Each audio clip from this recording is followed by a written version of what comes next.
এইভাবে একবার বানিয়ে দেখুন এই রেসিপিটা, আর দেখবেন যে কখনো খায়নি সেও কেমন হাত চেটে খাবে আর বলবে আর একটু হলে খুব ভালোই হয়, আর প্রতিদিন হলে তো মন্দ হয় না।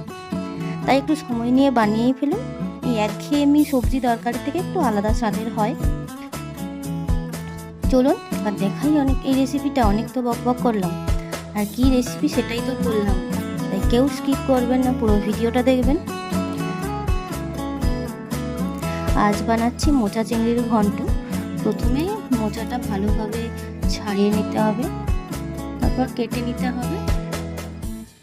আমি মোচাটা জলে দিয়ে কাটবো যাতে মোচার কোষটা ভালোভাবে বেরিয়ে যায় আর তরকারিটা যাতে না কালো হয়, তার জন্য আপনারাও এভাবেই কাটতে পারেন। মোচাটা ভালোভাবে কাটা হয়ে গেলে এরপর দেব আলু। আমি দুটো আলু নিয়েছি, দুটো আলু, একটা বড় সাইজ একটা একটু ছোটো সাইজ। তো এই আলুগুলোকে ছোট ছোট করে কেটে নেব।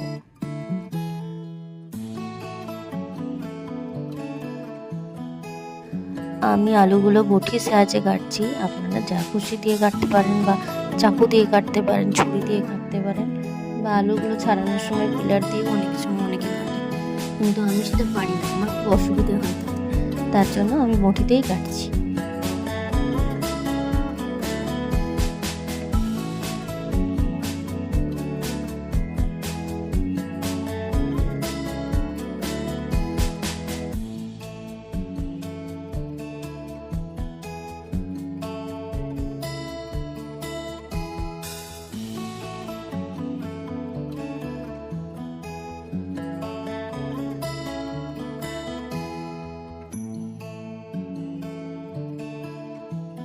এরপর মশলার জন্য দেব পেঁয়াজ, আদা, রসুন। সেগুলো ছাড়িয়ে পেস্ট করে নিতে হবে। চলুন এবার ছাড়িয়ে নিই। দুটো মাঝারি সাইজের পেঁয়াজ নিয়েছি, আর নিয়েছি এক টুকরো আদা, আর 8 কোয়া রসুন নিয়েছি।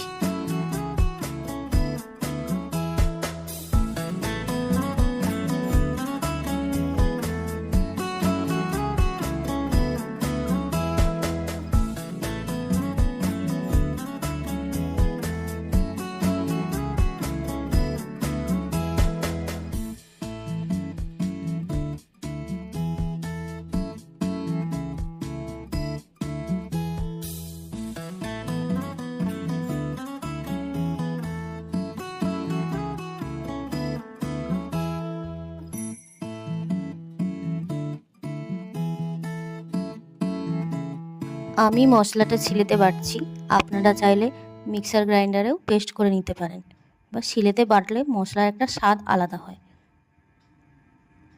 মশলাটা বেটে নেওয়া হয়ে গেলে তারপর আসছি। প্রেসার কুকারে এবার দিয়ে দেবো মোচাটা সেদ্ধ করতে, আর মোচা, আলু আর একটু ছোলা দেব, দিয়ে সেদ্ধ করতে দেব। সেদ্ধ হয়ে গেলে তখন 4টে সিটি দিয়ে নামিয়ে নেব।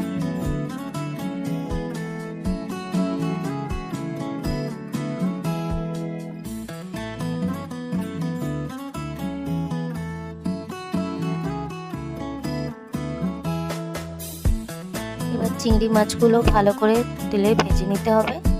চিংড়ি মাছ যে কোনো তরকারিতে দিলে খুব সুন্দর স্বাদ হয়, তাই এইটাও খুব সুন্দর স্বাদ হয়। চিংড়ি মাছগুলো ভালো করে ভেজে নিচ্ছি।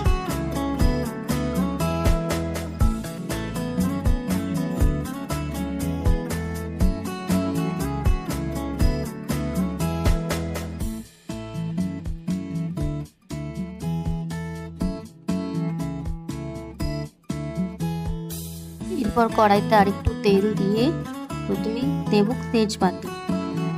তেজপাতাটা দিয়ে এবার দেবো মশলাটা ভালোভাবে কষিয়ে নেব। মশলাতে দিয়েছি আমি জিরে গুঁড়ো, লঙ্কা গুঁড়ো, গরম মশলা।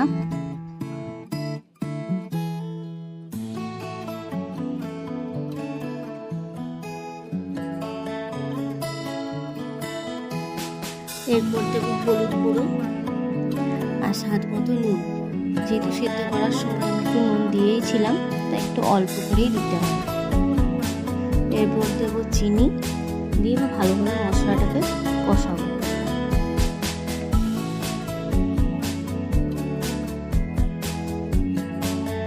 মশলাটা পুরোভাবে কষানো হয়ে গেছে, দেখুন মশলা থেকে তেলও ছেড়ে দিয়েছে। এরপর সেদ্ধ করে রাখা মোচাটা দিয়ে দেব। এতে আর জল দেব না, কারণ মোচাটা আমি যখন ধুয়েছিলাম তখন ভালোভাবে ধুয়ে নিয়েছিলাম আর সেদ্ধ করার সময়, তাই সেদ্ধ জলটা আর ফেলিনি, তাই সেই সেদ্ধ জল দিয়েই ভালোভাবে হয়ে যাবে আর তরকারিটাও সেদ্ধই হয়ে যাবে। জলটা একটু কমেই এসেছে, এবার এতে দিয়ে দেবো চিংড়ি মাছগুলো দিয়ে ভালোভাবে নাড়াচাড়া করে নেব।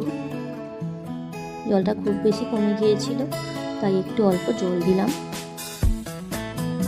ধরুন চিংড়ি মাছগুলো ভালোভাবে এতে সেদ্ধ হয়ে গেলে নামিয়ে নেব, তাহলে রেডি হয়ে যাবে মোচা চিংড়ির ঘন্ট। এইভাবে আপনারাও বাড়িতে বানিয়ে ফেলুন, আর দেখবেন সবাই চেটেপুটে খাবে আর খেতেও খুব সুন্দর হবে। আর গরম ভাতের সঙ্গে পরিবেশন করুন।